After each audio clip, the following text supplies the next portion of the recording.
Hello, my name is Andrew Kershaw. Today is November 28th, and I'm in section 10N of your cell biology course. And today, I'm going to go over my application assignment from Module 3 focused on eukaryotic and prokaryotic cell interactions. Prokaryotic and eukaryotic cell types can be used to categorize all living things observed on Earth. These cell types are at the foundation of all biodiversity on the planet, and not surprisingly, are completely intertwined with each other.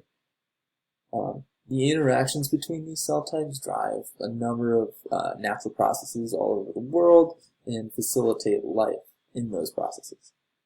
The human body is an epicenter for eukaryotic and prokaryotic cell interactions where we, as humans, unknowingly serve as their host. While this might be unnerving to someone who is a hypochondriac, by and large, there's really nothing to be concerned of. Despite being completely intertwined and covered in bacteria, human eukaryotic cells and prokaryotic bacteria get along very well. In fact, bacteria in the human body can facilitate many vital functions, including optimal digestion, immune response, and even reproductive function, just to name a few.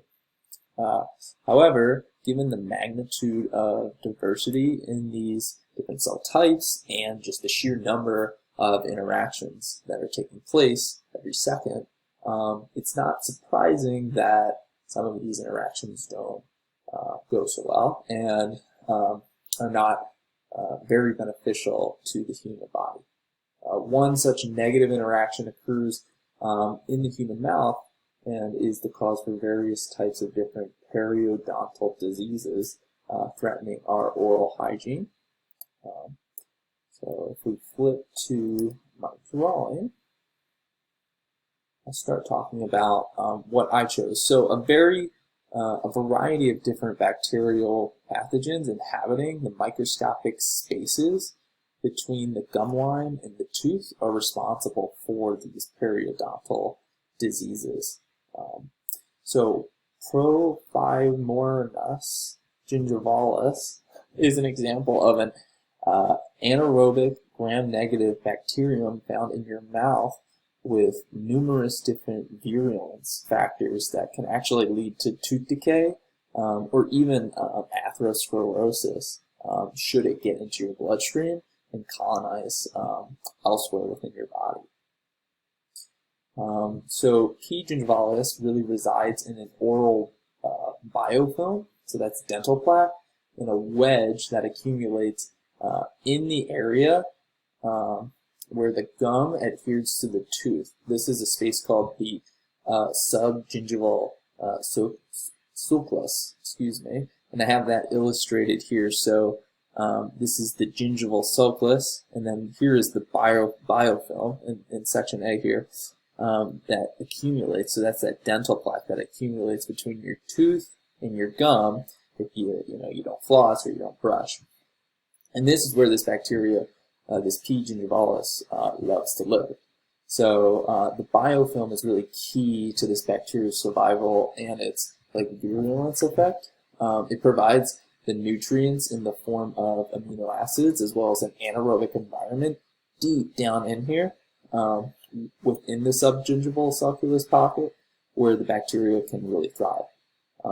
Also within this biofilm, this bacteria, which is non-motile, so it can't move on its own, is really in an ideal spot to interact with this epithelial cell found in the junctional epithelial in your gum here. So it's kind of naturally in a good spot to have an interaction there. However, one of the more interesting things about this biofilm and the way it interacts with this bacteria is that this particular characteristic of this bacteria, like the virulence factors it expresses, is really only observed when it's in a biofilm that has other bacteria in it.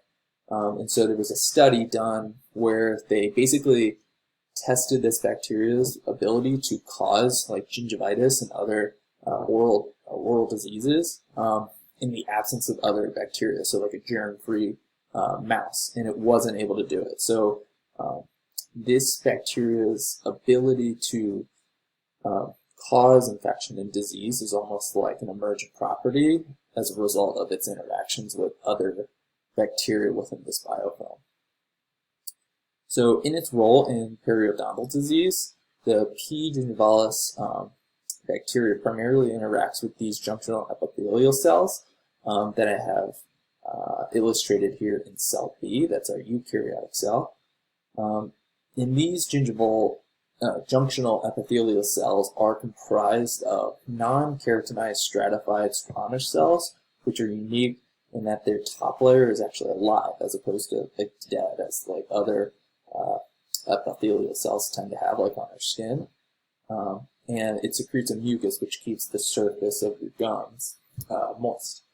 Upon interaction in favorable like biofilm conditions, a P. gingivalis bacteria will adhere to a junctional epithelial cell by binding to a beta-1 integrin. And so that's what, if we were to jump over here to cell D, that's what I have illustrated here. So it binds to this integrin here, and it is here that this initiates basically a cell response to recruit FAK and Paxil, which are two adhesion-associated proteins that transmit signals downstream of the integrin to basically bring this bacteria into the epithelial cell. Once this takes place, GTPase and other recruitment enzymes called protease, as well as microtubules, lipids, and phosphorylation activities ultimately are what lead to the bacteria being internalized into the epithelial cell. Once the bacteria is inside the epithelial cell, it induces a series of different biochemical pathways to facilitate its own survival and also reproduction, while simultaneously reducing the host cell's immune response.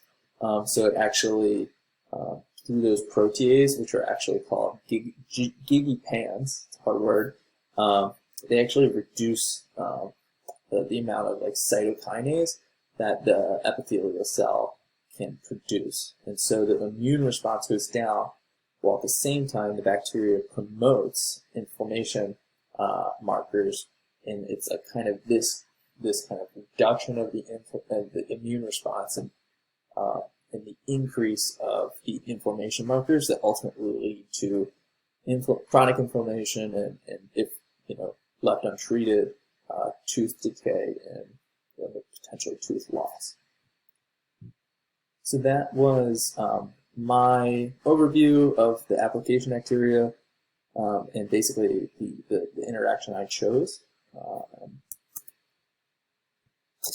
And I will stop there.